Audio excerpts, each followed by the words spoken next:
Don't forget to subscribe and press the bell icon to never miss a video from testbook.com.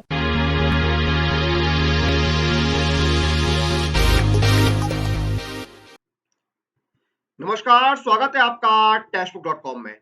हाल ही में यूपीपीएस यानी उत्तर Pradesh public service commission ने review officer और assistant review officer की post लिए recruitment notification release किया था। Total 337 vacancies release हुई थी इस रिक्रूटमेंट नोटिफिकेशन में और इसके ऑनलाइन रजिस्ट्रेशन भी ऑलरेडी स्टार्ट हो चुके हैं। आज मैं आपको इस वीडियो में इसी रिक्रूटमेंट नोटिफिकेशन के एग्जाम पैटर्न और सिलेबस के बारे में बताने वाला हूं। तो आइए बिना किसी तरीके शुरू करते हैं। सबसे पहले जानते हैं प्रीलिम्स और मेंस का एग्जाम पैटर्न क्या है, फिर हम सिलेबस डिस्कस करेंगे। तो देखिए प्रीलिम्स के एग्जाम पैटर्न की बात करें तो देखिए इसमें क्या है, आपका एक सेट सब्जेक्ट होगा जनरल स्टडीज का जिसके 140 क्वेश्चंस आएंगे 140 नंबर के और 2 घंटे का आपको टाइम दिया जाएगा। दूसरा आपका होगा जनरल हिंदी का। जनरल हिंदी का दूसरा होगा आपके 60 क्वेश्चंस होंगे 60 नंबर के और आपको इसमें 1 घंटे का टाइम दिया जाएगा यानी 60 मिनट्स का आपको टाइम मिलेगा। तो प्रीलिम्स में आपके कौन सा सेक्शन है, पहला है आपका जनरल स्टडीज का, दूसरा है आपका जनरल हिंदी का। तो ये हो गया आपका प्रीलिम्स का एग्जाम पैटर्न। उसके बाद देखिए हम बात करते हैं मेंस के एग्जाम पैटर्न की। मेंस में देखिए आपका पहला जो सब्जेक्ट है वो है जनरल स्टडीज का। इसमें 120 क्वेश्चंस होंगे 120 नंबर के और 2 घंटे का आपको टाइम दिया जाएगा। उसके बाद आपका होगा जनरल हिंदी एंड ड्राफ्टिंग का। इसके दो पार्ट होंगे, पहला होगा कॉन्वेंशनल टाइप जिसमें आपके 5 क्वेश्चंस होंगे 100 नंबर के और 2.5 घंटे का आपको टाइम मिलेगा और दूसरा पार्ट होगा आपका जनरल वोकैबुलरी और जनरल वोकैबुलरी जिसमें आपके 5 क्वेश्चंस होंगे और 60 मिनट का आपको टाइम दिया जाएगा। 60 नंबर के 5 क्वेश्चन होंगे 60 नंबर के और 30 मिनट का आपको टाइम दिया जाएगा। और तीसरा सब्जेक्ट आपका होगा हिंदी ऐसे जिसमें आपके देखिए 3 क्वेश्चन होंगे 120 नंबर के और आपको 3 घंटे का टाइम दिया जाएगा। तो ये आपका मेंस का एग्जाम पैटर्न हो गया। मेंस के एग्जाम पैटर्न में क्या है, आपके 3 सब्जेक्ट है, general studies, general Hindi and drafting और हिंदी ऐसे। अब देखिए जो कैंडिडेट्स समीक्षा अधिकारी हिंदी और समीक्षा अधिकारी उर्दू यानी रिव्यू ऑफिसर हिंदी और रिव्यू ऑफिसर उर्दू की पोस्ट की अप्लाई कर रहे हैं, उनके लिए एक मेन एग्जामिनेशन के साथ साथ एक क्वालिफाइंग नेचर का एक जो ट्रांसलेशन का पेपर है वो भी होगा। वो किस तरह से होगा वो भी आपको बता देता हूं। तो देखिए अगर आप हिंदी में अप्लाई कर रहे हैं तो आपका एक आएगा ट्रांसलेशन इंग्लिश टू हिंदी जिसके आपके 3 क्वेश्चन होंगे 50 नंबर के और फिर होगा इंग्लिश टू हिंदी का हिंदी टू इंग्लिश और इंग्लिश टू हिंदी, ये ट्रांसलेशन होंगे आपके। 3 क्वेश्चन आएंगे 50 नंबर के, टोटल 6 क्वेश्चन होंगे 100 नंबर के और आपको 3 घंटे का टाइम दिया जाएगा। अगर आप समीक्षा अधिकारी यानी रिव्यू ऑफिसर उर्दू में अप्लाई कर रहे हैं तो यहाँ पर भी आपका ट्रांसलेशन आएगा इंग्लिश टू उर्दू और उर्दू टू इंग्लिश। 3 क्वेश्चन होंगे दोनों टाइप के, इंग्लिश टू उर्दू के और 3 होंगे उर्दू टू इंग्लिश के। यानी आपके 50-50 नंबर के दो यहाँ पर होंगे, 50-50 नंबर के आपके होंगे 3 क्वेश्चन 50 नंबर के और 3 क्वेश्चन 50 नंबर के, टोटल 6 क्वेश्चन 100 नंबर के यहाँ पर आपके रहने वाले हैं और 3 घंटे का आपको टाइम दिया जाएगा। ये सिर्फ आपका समीक्षा अधिकारी उर्दू और समीक्षा अधिकारी हिंदी की पोस्ट लिए होने वाला है। अब सिलेबस की बात करते हैं। तो सिलेबस की बात करें तो प्रीलिम्स में देखिए आपका जो जनरल स्टडीज है उसमें देखिए आपके कौन कौन से टॉपिक्स आएंगे। जनरल साइंस आएगा, इंडिया की हिस्ट्री आएगी, इंडिया के जो नेशनल मूवमेंट्स हैं वो यहाँ पर कवर होंगे, इंडिया की जो पॉलिटी है, इकोनॉमी है और जो कल्चर है उससे रिलेटेड सवाल पूछे जाएंगे। इंडिया का जो एग्रीकल्चर जो कृषि क्षेत्र है, इंडिया का जो कॉमर्स और ट्रेड का क्षेत्र है उससे रिलेटेड क्वेश्चन आएंगे। जो पॉपुलेशन है, जो इकोलॉजी है, जो अर्बनाइजेशन है इंडिया के कंटेक्स्ट में उससे रिलेटेड क्वेश्चन पूछे जाएंगे। और जितने भी नेशनल और इंटरनेशनल इवेंट्स हैं इंपॉर्टेंट जो बहुत ही रिसेंट हुए हैं, करंट जो नेशनल और इंटरनेशनल इवेंट्स हैं उनसे कुछ क्वेश्चंस पूछे जाएंगे। जो वर्ल्ड की ज्योग्राफी है और जो नेशनल रिसोर्सेज है इंडिया के उससे संबंधित क्वेश्चंस यहाँ पर पूछे जाएंगे। उसके साथ साथ जो स्पेशल नॉलेज है यूपी के अंदर की जो जिसमें आपकी एजुकेशन हो गया, कल्चर हो गया, एग्रीकल्चर हो गया, इंडस्ट्री, ट्रेड और जो सोशल ट्रेडिशन है यूपी के उनसे संबंधित क्वेश्चंस भी आपके पूछे जाएंगे। तो ये आपका हो गया जनरल स्टडीज प्रीलिम्स का। उसके बाद प्रीलिम्स में आपका जो जनरल हिंदी है उसमें देखिए आपके कौन कौन से क्वेश्चंस आएंगे।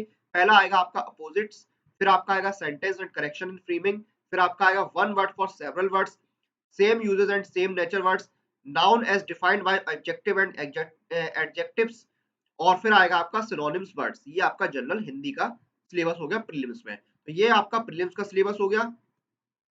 उसके बाद मेंस के सिलेबस की बात करते हैं। तो जैसे मैंने आपको बताया मेंस में आपका पहला जो सब्जेक्ट है वो है जनरल स्टडीज। तो जनरल स्टडीज का जो सिलेबस है आपका वो आपके प्रीलिम्स की तरह ही रहेगा। जो प्रीलिम्स में आपके क्वेश्चंस थे जनरल स्टडीज के, वही यहाँ पर आपके मेंस में रहने वाले हैं। मतलब टॉपिक्स वही रहेंगे, क्वेश्चंस चेंज हो जाएंगे। फिर बात करते हैं, देखिए दूसरा सब्जेक्ट है आपका मेन के सिलेबस में, जनरल हिंदी एंड ड्राफ्टिंग। इसका पहला पार्ट है कॉन्वेंशनल। इसमें कौन कौन से टॉपिक्स आते हैं? इसमें पहला टॉपिक है आपका heading of given passage, cases and explanation of the underlined parts.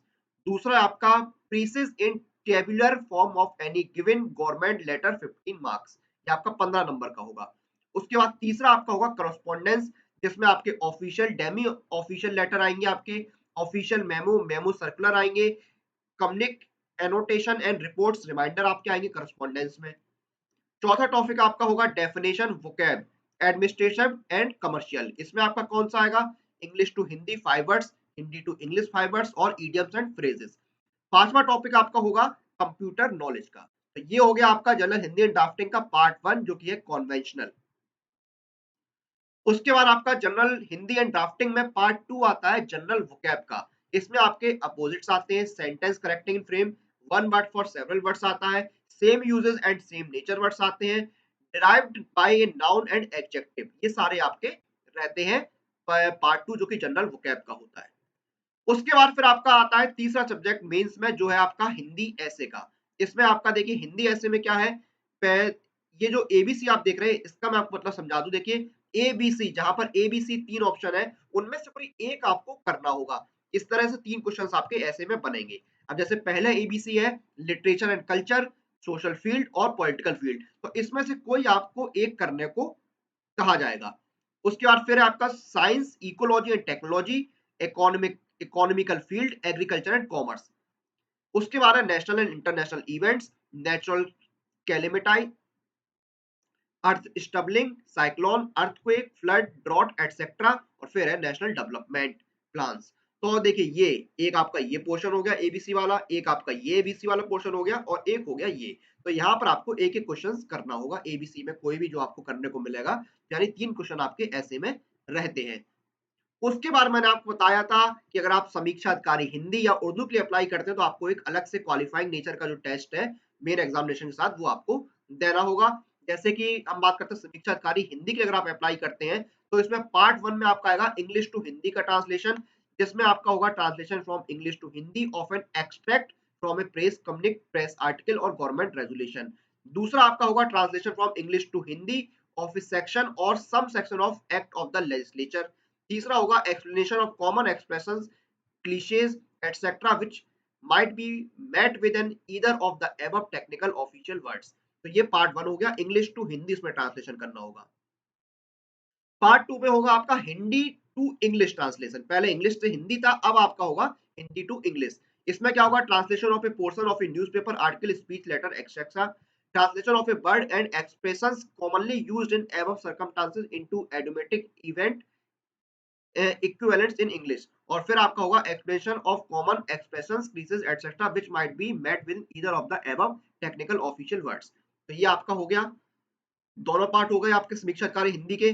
फिर समीक्षाकारी उर्दू आएगा। इसमें भी आपका पार्ट 1 में ट्रांसलेशन होगा इंग्लिश टू उर्दू, और पार्ट 2 में ट्रांसलेशन होगा आपका उर्दू टू इंग्लिश। तो ये आपका लगभग सेम ही है। तो ये आपका पूरा एग्जाम पैटर्न और सिलेबस यहाँ पर हमने समझने की कोशिश करी है इस वीडियो के अंदर। उत्तर प्रदेश पब्लिक सर्विस कमीशन के रिव्यू ऑफिसर और असिस्टेंट रिव्यू ऑफिसर का एग्जाम पैटर्न सिलेबस यहाँ पर हमने डिस्कस किया। प्रीलिम्स का एग्जाम हुआ आपका, मेंस का एग्जाम हुआ, और जो लोग समीक्षा अधिकारी हिंदी या उर्दू के लिए अप्लाई कर रहे हैं, उनका एक अलग से ट्रांसलेशन का पेपर भी होता है मेंस के साथ। तो ये तो बात हो गई आपके एग्जाम पैटर्न सिलेबस की। लेकिन समय समय पर जो अलग अलग रिक्रूटमेंट नोटिफिकेशन रिलीज होते हैं, उनके सभी सब्जेक्ट यानी कंप्लीट प्रिपरेशन के लिए जो सबसे अच्छा ऑप्शन है, वो है ये ईयरली टेक्स्ट बुक पास। क्योंकि इस एक टेक्स्ट बुक पास के अंदर आपको 100 से ज्यादा कोर्सेज और 12,000 से ज्यादा मॉक टेस्ट मिलते हैं। उसके साथ साथ एग्जाम की स्ट्रेटजी कैसे बनाई जाए उसके वीडियोस भी मिलते हैं, और एक्सपर्ट की गाइडेंस भी होती है। तो ये है one pass for complete learning of 100+ exam. तो ये था Uttar Pradesh public service commission review officer और असिस्टेंट रिव्यू ऑफिसर की पोस्ट की जो रिक्रूटमेंट नोटिफिकेशन निकला है, उसका एग्जाम पैटर्न और सिलेबस जो हमने इस वीडियो में डिस्कस किया। टोटल 337 वैकेंसीज हैं, और इसके ऑनलाइन रजिस्ट्रेशन जो है वो ऑलरेडी स्टार्ट हो चुके हैं। तो इसी के साथ इस वीडियो को हम यहाँ पर समाप्त करते हैं। आप लोग अपनी एग्जाम प्रिपरेशन और एग्जाम रिलेटेड अपडेट लिए टेक्स्ट बुक के साथ बने रहिए। Press the bell icon for all the latest update regarding your exam.